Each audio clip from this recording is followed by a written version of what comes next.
Good afternoon, শুভ দুপুর। অর্চনাস time story চ্যানেলে একটা নতুন ব্লগে সকলকে স্বাগত জানাই।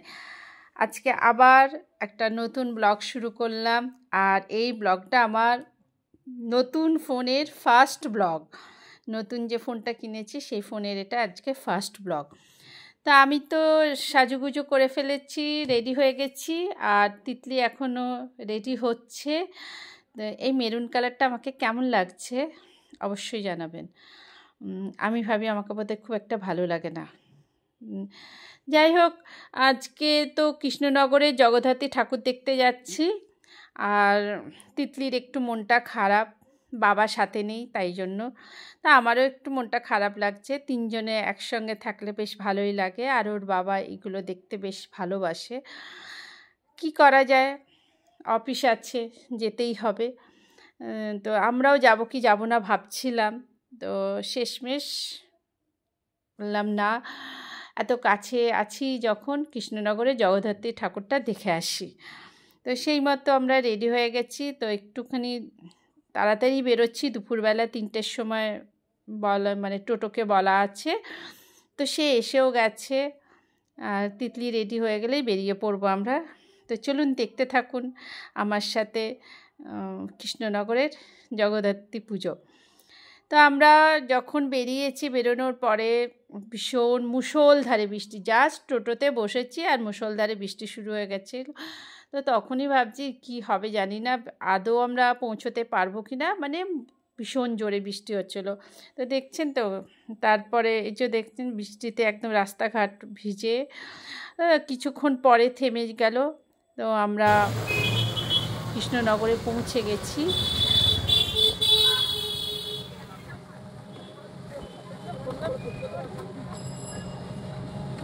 এগুলো কি সব হাতের কাছে?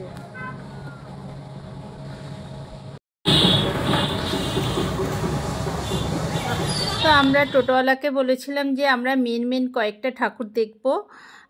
তো প্রথমেই বলেছিলাম রাজবাড়ির ঠাকুরটা দেখব, তো চলে এসেছি রাজবাড়ির ঠাকুরটা দেখতে।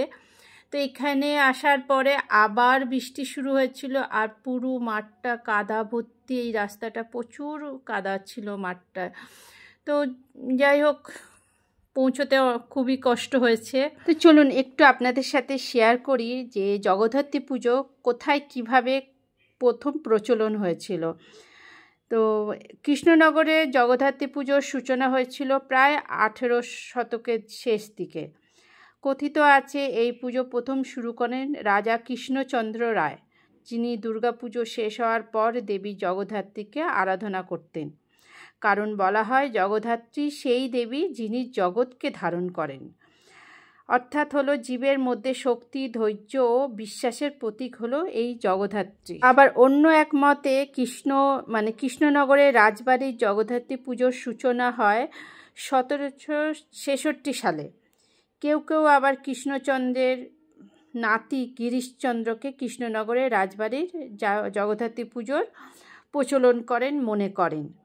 কৃষ্ণনগরের রাজবাড়ির দরজায় জগদ্ধাত্রী পুজোর সময় আজও খোলা থাকে। পুজোর পুরনো প্রথা মেনেই হয়, শুধুমাত্র নবমী তিথিতে এই পুজো।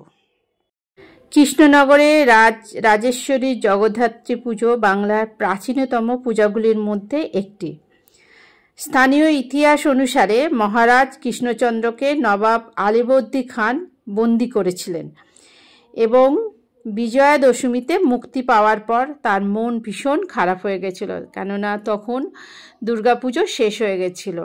তাই জন্য তার ভীষণ মন খারাপ হয়ে গেছিল, এবং তিনি তখন দেবী জগদ্ধাত্রীর দর্শন পান, এবং মা তাকে বলেছিলেন যে আমি জগদ্ধাত্রী রূপে পূজিত হতে চাই, এবং যা তাকে তার রাজ্যের দেবীর পূজা শুরু করতে অনুপ্রাণিত করেছিলেন।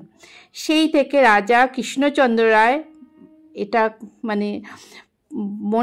মনে করা হয় যে রাজা কৃষ্ণচন্দ্র রায় প্রথম জগদ্ধাত্রী পুজো প্রচলন করেন। তারপরে চন্দননগর বিভিন্ন জায়গায় পুজো শুরু হয়। চন্দননগরের পুজো হলো আলোর পুজো, আলোর কারুকার্যের জন্য বিখ্যাত বেশি। কিন্তু প্রাচীনতম মত অনুসারে প্রথম পুজো শুরু করেন রাজা কৃষ্ণচন্দ্র রায়। তাই জগদ্ধাত্রী পুজোর প্রচলন রাজার হাত দিয়েই শুরু হয়েছিল। তো চলুন দেখতে থাকুন রাজবাড়ির। আমি শুধু জগদ্ধাত্রী ঠাকুর নয়, রাজবাড়ির বিভিন্ন জিনিসপত্র আমার যেটা ভীষণ ভালো লেগেছে, রাজবাড়ির প্রত্যেকটা কোনায় কোনায় যতদূর মানে ওপেন আছে সেইটুকু দেখার চেষ্টা করেছি, আর আপনাদের সাথেও সেগুলো শেয়ার করেছি। রাজবাড়ির পোশাক, তারপরে তাদের ব্যবহৃত জিনিস, আর এই যে হলো নাট মন্দির, এইখানেই কিন্তু দুর্গা পুজো হয়, আর একটা বেদিতে, আর অন্য বেদিতে কিন্তু জগদ্ধাত্রী পুজো হয়। তো এইখানেই হয়েছে জগদ্ধাত্রী পুজো। মাকে দেখে ভীষণ ভালো মন লেগেছে, ভীষণ মন ভরে গেছে। আর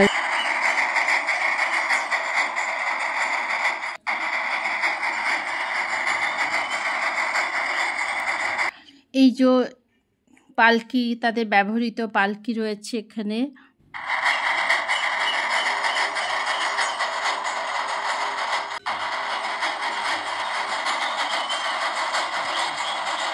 তিতলি ওর বাবাকে ভিডিও কল করে দেখাচ্ছে ঠাকুরটা।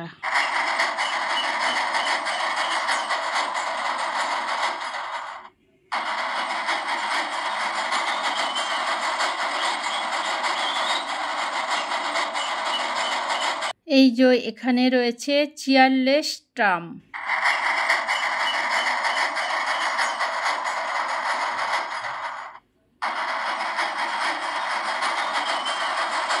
দারুণ দারুণ দেখতে লাগছিল।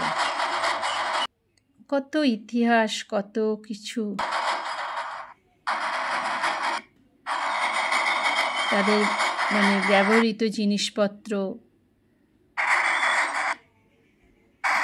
এইটা হলো প্রথম দুর্গাপুজো হয়েছিল, সেই মূর্তিটা এখনো রয়েছে। এটা প্রথম দুর্গাপুজো।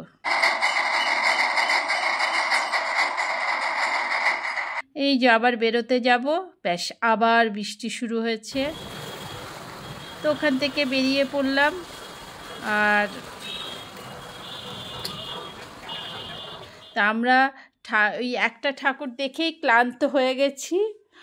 তো এই আর কি, যে মানে আমরা ঠাকুর দেখে ক্লান্ত নয়, বৃষ্টিতে ক্লান্ত হয়ে গেছি, দুজনে এখন বিধ্বস্ত হয়ে গেছি।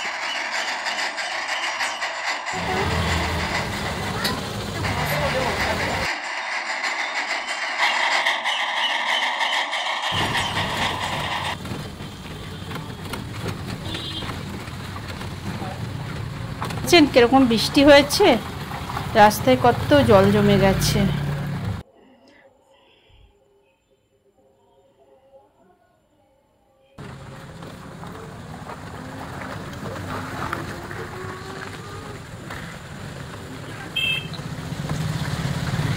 কি বাজে রাস্তা। তা আমরা এখন এসে গেছি বুড়িমা। বুড়িমাকে দেখবো বলে চলে এসেছি।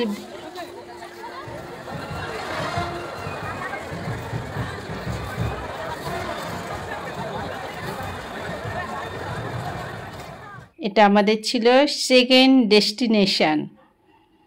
বয়সের ভার অনেক, তবুও ছেদ পড়েনি ঐতিহ্যে। আজও সেই একইভাবে কৃষ্ণনগরে রাজবাড়িতে পূজিত হন মা জগদ্ধাত্রী। তবু কৃষ্ণনগরের বুড়িমা যেন আলাদাই আকর্ষণ। পুণ্যার্থী ও দর্শকদের মধ্যে দুটি কৃষ্ণনগরের প্রাচীন জগদ্ধাত্রী পুজো, একটি রাজবাড়ির পুজো, অন্যটি বারোয়ারি। তবে বুড়িমা যেন সকলের ঊর্ধ্বে। কৃষ্ণনগরের জগদ্ধাত্রী পুজোর ঐতিহ্য ও আবেগের একটি নাম চাষাপাড়ার বুড়িমা। কৃষ্ণনগরের রাজবাড়ির পুজোর প্রচলনের পর থেকেই চাষাপাড়ার বারোয়ারি অর্থাৎ বুড়িমা পুজো শুরু হয় বলে মানে এটা একটা জনশ্রুতি আছে। এই পুজো নিয়ে একটি জনশ্রুতি আজও প্রচলিত। মা জগদ্ধাত্রী নাকি স্বয়ং রাজা কৃষ্ণচন্দ্রকে স্বপ্নাদেশ দিয়েছিলেন। কথিত আছে রাজা কৃষ্ণচন্দ্র কোনো এক সময় রাজবাড়ির পুজোর বিপুল ব্যয়ভার নিয়ে দুশ্চিন্তায় পড়ে গেছিলেন। সেই সময় মা জগদ্ধাত্রী তাকে স্বপ্নাদেশ দিয়ে বলেন, চাষাপাড়ার যে সমস্ত লেঠেলরা আছেন তারাই দেবীর জগদ্ধাত্রী পুজোর আয়োজন করবেন। সেই থেকেই শুরু হয় কৃষ্ণনগরের চাষাপাড়ার বারোয়ারি জগদ্ধাত্রী পুজো। কালক্রমে আনুমানিক 70-75 বছর আগে এখানকার মাতৃ প্রতিমার নাম হয় বুড়িমা। সেই থেকে আজ পর্যন্ত কৃষ্ণনগরের জগদ্ধাত্রী পুজোর সেরা আকর্ষণ বুড়িমা। আর একটা জনশ্রুতি অনুযায়ী কৃষ্ণনগরের রাজা সাধারণ মানুষের মধ্যে জগদ্ধাত্রী পুজো ছড়িয়ে দেওয়ার উদ্দেশ্যে অর্থ সাহায্য করতেন। সেই থেকে চাষাপাড়া সর্বজনীনের পুজো চালু হয়েছিল। তবে বর্তমানে সাধারণ মানুষের দান এবং চাঁদাতেই বুড়িমা পূজিত হয়।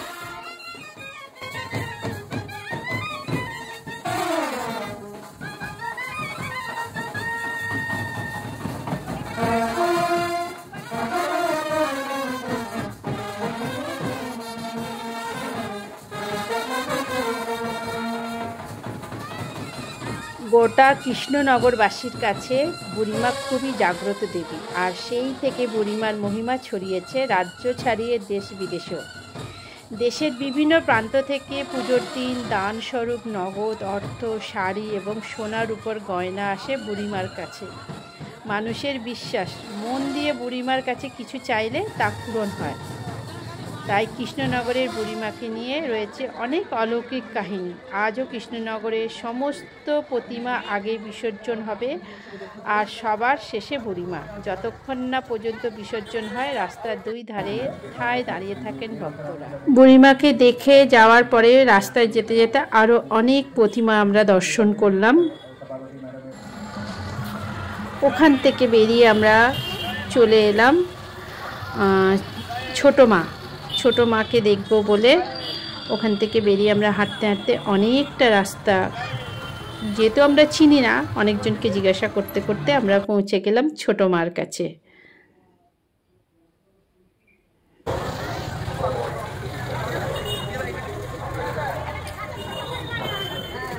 তো এই রাস্তা ধরেই আমরা চললাম, চিনি না তো সবাইকে জিজ্ঞাসা করতে করতে সবার সাথে সাথে চলতে চলতে আমরা মায়ের কাছে পৌঁছে গেলাম।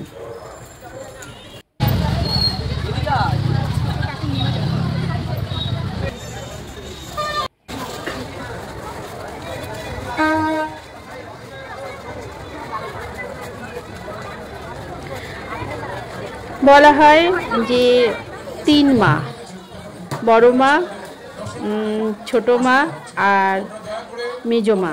বাগবাজারের মাকে মেজো মা বলা হয়। তো এই হলো ছোটো মা, আরেক আবেগের নাম।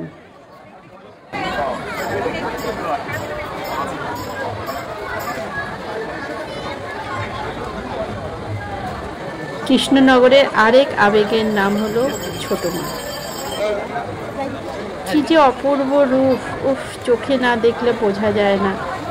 সত্যি কথা, এতদিন টিভিতে বিভিন্ন সোশ্যাল মিডিয়ায় ছবি দেখেছি, কিন্তু সামনে থেকে দর্শন করার পরে মন প্রাণ জুড়ে গেছে। আর এই হলো বড় মা। ওখান থেকে বেরিয়ে আমরা চলে এলাম বড় মাকে দেখব। তো আমরা এসে পৌঁছলাম বড় মায়ের কাছে।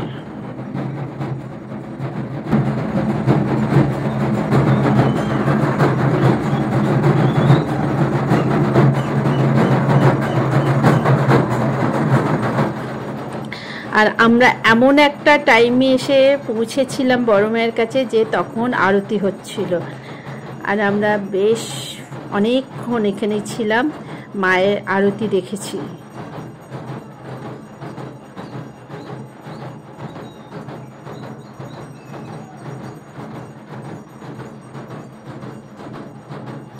পুরো শহরটা যেন আলোয় ভরা, আর মণ্ডপে মণ্ডপে ঠাকুরের অপরূপ রূপ, সাজসজ্জা আর মানুষের ভক্তি দেখলে সত্যি মন ভরে যায়। জগদ্ধাত্রী পুজো কৃষ্ণনগরের ঐতিহ্য বহন করে শতাব্দীর পর শতাব্দী ধরে। এখনকার রাজবাড়ির পুজো থেকে শুরু করে বারোয়ারি পুজো, সবেতেই আছে ভক্তি, শিল্প আর ঐতিহ্যের মেলবন্ধন। তো এই ব্লগে আমি চেষ্টা করেছি আপনাদের সেই আনন্দময় পরিবেশ, ঠাকুর দর্শন আর আলোকসজ্জার জাদু দেখাতে। যদি ভিডিওটা ভালো লাগে তাহলে অবশ্যই একটা like, comment, share and subscribe করে দেবেন, আর জানাবেন কোন প্যান্ডেলের ঠাকুর আপনাদের সবচেয়ে পছন্দ হয়েছে। চলো, এখন বাজে রাত 11টা, আর এই মাত্র আমরা ঢুকলাম, আর বেরিয়েছিলাম দুপুর 3টের সময়। ভেবেছিলাম তাড়াতাড়ি বাড়ি মানে চলে আসবো, কিন্তু এত ভিড় আর এত রাস্তা ঘুরিয়ে দিয়েছে যে 3টে ঠাকুর দেখতে আমাদের এতক্ষণ সময় লেগে গেছে।